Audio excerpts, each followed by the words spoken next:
নমস্কার, ইউটিউবের পরিবারের সবাইকে স্বাগত জানাই।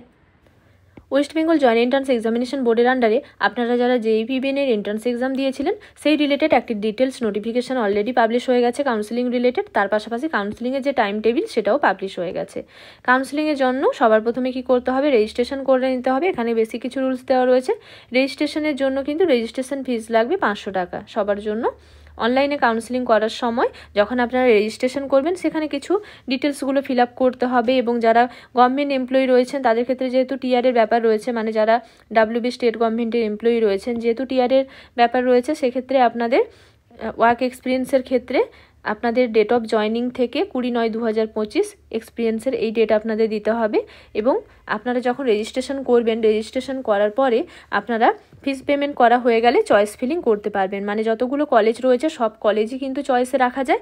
আপনাদের প্রায়োরিটি অনুযায়ী সেগুলো সাজিয়ে নিয়ে আপনারা চয়েস ফিল আপ করার সময় সেগুলো সবগুলোই দিতে পারবেন। এবং অফিসিয়াল ওয়েবসাইটে সিট ম্যাট্রিক্স দেওয়া থাকবে, সেখানে সমস্ত কলেজ কী কী কলেজ রয়েছে, কতগুলো সিট রয়েছে সেগুলো ডিটেলসে দেওয়া থাকবে। এর পাশাপাশি চয়েস ফিল আপ করার পরে চয়েস আপনারা অবশ্যই মনে করে লক করে নেবেন নির্দিষ্ট রেটের মধ্যে। এবং চয়েস লক করে নেওয়ার পরে আপনারা একটা কপি পাবেন, সেটা আপনারা ডাউনলোড করে রেখে দেবেন। এবং চয়েস লক করে নেওয়ার পরে ফার্স্ট রাউন্ডে সিট অ্যালটমেন্টের রেজাল্ট আউট হবে। ফার্স্ট রাউন্ডে যখন সিট অ্যালটমেন্টের রেজাল্ট আউট হবে তখন যে কলেজ অ্যালট হলো সেই অ্যালটমেন্ট লেটার ডাউনলোড করার জন্য কিন্তু সিট অ্যাকসেপ্টেন্স ফিস লাগবে 1000 টাকা।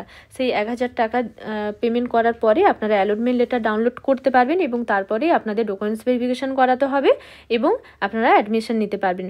এবার যাদের ফার্স্ট রাউন্ডে কলেজ অ্যালট হলো না তাদেরকে সেকেন্ড রাউন্ডের জন্য ওয়েট করতে হবে। আর যাদের ফার্স্ট রাউন্ডে কলেজ অ্যালট হলো অবশ্যই কিন্তু কলেজে গিয়ে ডকুমেন্টস ভেরিফিকেশন আপনাদের করাতে হবে। ডকুমেন্টস ভেরিফিকেশন না করালে কিন্তু যারা আপগ্রেড করাতে চাইছেন বা কিছু পরবর্তী ফার্দার রাউন্ডগুলোতে কিন্তু আপনারা অ্যাটেন্ড করতে পারবেন না। তাই অবশ্যই কিন্তু যে কলেজেই অ্যালট হোক না কেন আপনাদের সেখানে গিয়ে ডকুমেন্টস ভেরিফিকেশন অবশ্যই করাতে হবে। ডকুমেন্টস ভেরিফিকেশন করাতে হবে। যারা আপগ্রেড করাতে চাইছেন সেক্ষেত্রে ইয়েস আপগ্রেডেশনের যে পারফর্মা রয়েছে সেটা ফিল আপ করে সাবমিট করতে হয়। আর যারা চাইছেন যে কলেজ অ্যালট হয়েছে সেটাতেই অ্যাডমিশন নিয়ে নেবেন তাদের ক্ষেত্রে নো আপগ্রেডেশনের ফর্ম রয়েছে, সেটা ফিল আপ করে সাবমিট করতে হবে। আর যাদের ফার্স্ট চয়েস যেটা যার সেই কলেজে অ্যালট হলো তাকে ডকুমেন্টস ভেরিফিকেশন করিয়ে সেই কলেজে অ্যাডমিশন নিয়ে নিতে হবে, যেহেতু ফার্স্ট চয়েসের কলেজ অ্যালট হয়েছে। আর ডকুমেন্টস যখন ভেরিফিকেশন হবে তখন কিন্তু বেশ কিছু ডকুমেন্টস লাগবে যেগুলো আপনাদের নিয়ে যেতে হবে। এইখানে তার ডিটেলস দেওয়া রয়েছে, যেমন অল ক্যান্ডিডেটের ক্ষেত্রে প্রভিশনাল সিট অ্যালটমেন্ট লেটার যেটা আপনারা ডাউনলোড করবেন রেজাল্ট আউটের পরে, মানে যখন সিট অ্যালট হবে সেটা নিয়ে যেতে হবে। র্যাঙ্ক কার্ড নিয়ে যেতে হবে। ক্লাস 10-এর অ্যাডমিট বা বার্থ সার্টিফিকেট আপনাদের নিয়ে যেতে হবে ডকুমেন্টস ভেরিফিকেশনের সময়। তার পাশাপাশি মার্কশিট নিয়ে যেতে হবে। আপনাদের কোয়ালিফাইং এক্সামিনেশনের যা যা কিছু রয়েছে, মানে আপনারা মাধ্যমিকের, উচ্চ মাধ্যমিকের, নার্সিংয়ের সমস্ত যা যা আপনাদের কোর্স করা রয়েছে সব কিছুরই কিন্তু মার্কশিট, অ্যাডমিট আর রেজিস্ট্রেশন সার্টিফিকেট যা কিছু ডকুমেন্টস রয়েছে সবই কিন্তু নিয়ে যাবেন। আর এই যে ডকুমেন্টসগুলো এগুলো অরিজিনাল নিয়ে যাবেন এবং এর পাশাপাশি কিন্তু সমস্ত ডকুমেন্টস জেরক্স করে একটা সেট নিয়ে যাবেন, কারণ ওখানে সাবমিট করতে হবে। এবং নার্সিং যে সার্টিফিকেট, রেজিস্ট্রেশন সার্টিফিকেট, সেই রেজিস্ট্রেশন সার্টিফিকেট নিয়ে যেতে হবে। ডাব্লিউবি স্টেট গভর্নমেন্ট এমপ্লয়ীদের ক্ষেত্রে যেহেতু টিআরের ব্যাপার রয়েছে লেটার অফ পারমিশন আপনাদের সাবমিট করতে হবে। অফিসিয়াল ওয়েবসাইটে যে প্রভিশনাল টিআর লিস্ট পাবলিশ হবে যেই পেজে আপনার নাম রয়েছে সেই পেজ এবং ফার্স্ট পেজ আপনাদের সাবমিট করতে হবে। তার পাশাপাশি আপনাদের কিন্তু এক্সপিরিয়েন্স সার্টিফিকেট সাবমিট করতে হবে। অফিসে আপনারা অ্যাপ্লিকেশন করে এক্সপিরিয়েন্স সার্টিফিকেট কালেক্ট করে রাখবেন। এর পাশাপাশি কিন্তু অবশ্যই অ্যাডমিশনের সময় সার্ভিস কনফার্মেশন লেটার লাগে।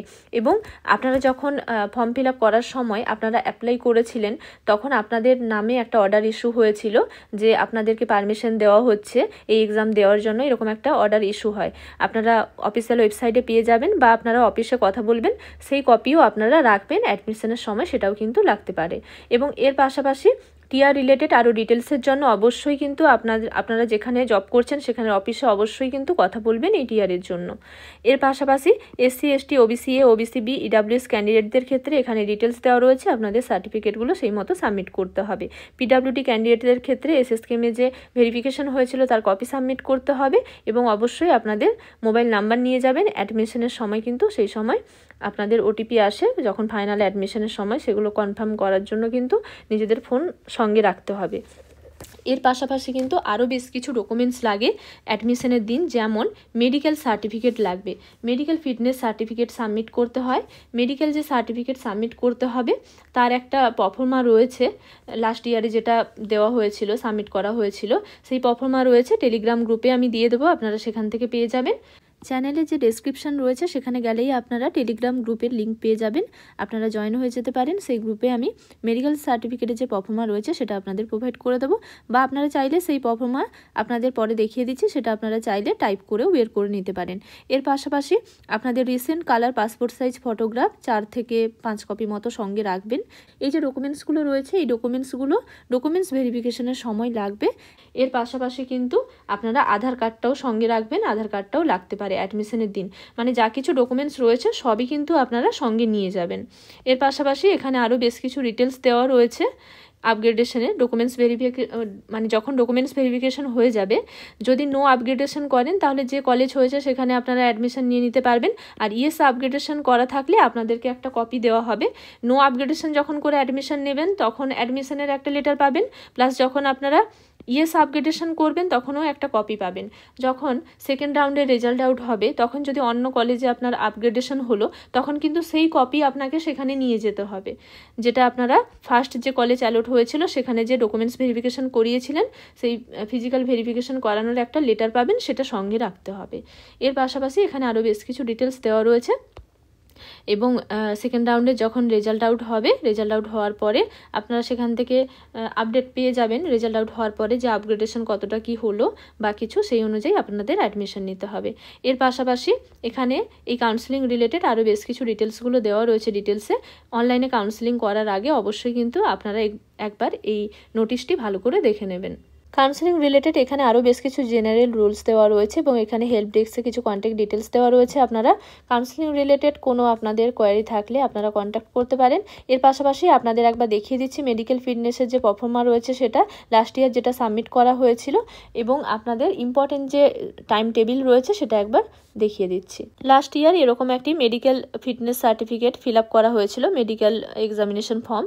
এটা ফিল আপ করার জন্য আগে আপনাদের কিছু টেস্ট করতে হবে। রুটিন যে টেস্টগুলো রয়েছে, আই টেস্ট রয়েছে, ইউরিন টেস্ট রয়েছে, ব্লাড টেস্ট রয়েছে, এক্স রে রয়েছে, ইসিজি রয়েছে, এই টেস্টগুলো করে নিতে হবে। এবং করে নেওয়ার পরে আপনারা মেডিকেল অফিসারের কাছ থেকে এই মেডিকেল যে এক্সামিনেশন ফর্ম রয়েছে এটা আপনারা ফিল আপ করিয়ে নিতে পারবেন। এবং এটা আমি টেলিগ্রাম গ্রুপে আপনাদের দিয়ে দেবো, পেয়ে যাবেন। এছাড়াও আপনারা চাইলে এরকম একটি ফর্ম আপনারা টাইপ করে নিতেও পারেন। যেই পিবিএন 2025-এর কাউন্সেলিংয়ের শিডিউল এখানে দেওয়া রয়েছে, টাইম টেবিল। কাউন্সেলিং 14 তারিখ থেকে 17 তারিখ পর্যন্ত কাউন্সেলিংয়ের জন্য রেজিস্ট্রেশন করতে হবে, ফিস পেমেন্ট করতে হবে। ফিস পেমেন্ট করতে হবে 500 টাকা রেজিস্ট্রেশনের ফিস, এবং চয়েস ফিলিং করতে হবে। চয়েস ফিলিং করে নেওয়ার পরে 17 তারিখের মধ্যেই কিন্তু চয়েস লক করতে হবে। নেক্সট 19 তারিখে ফার্স্ট রাউন্ডের সিট অ্যালটমেন্ট রেজাল্ট আউট হবে, এবং 19 থেকে 22 তারিখের মধ্যে ফার্স্ট রাউন্ডে যে রেজাল্ট আউট হবে সেই বেসিসে আপনাদের ডকুমেন্টস ভেরিফিকেশন করাতে হবে, বা যারা অ্যাডমিশন নেবেন অ্যাডমিশন করে নিতে হবে। এবং যাদের ফার্স্ট রাউন্ডে কলেজ অ্যালট হলো না তারা সেকেন্ড রাউন্ডের রেজাল্টের জন্য ওয়েট করবে।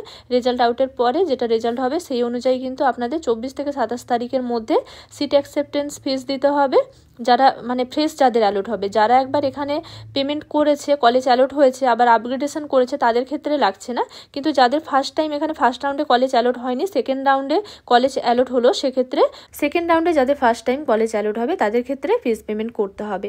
এবং কলেজে গিয়ে ডকুমেন্টস ভেরিফিকেশন এবং অ্যাডমিশন করতে হবে 24 থেকে 27 তারিখের মধ্যে, এবং ডিসেম্বর থেকেই কিন্তু কোর্স মেবি শুরু হয়ে যাবে। অসংখ্য ধন্যবাদ জানাই এতক্ষণ সঙ্গে থাকার জন্য।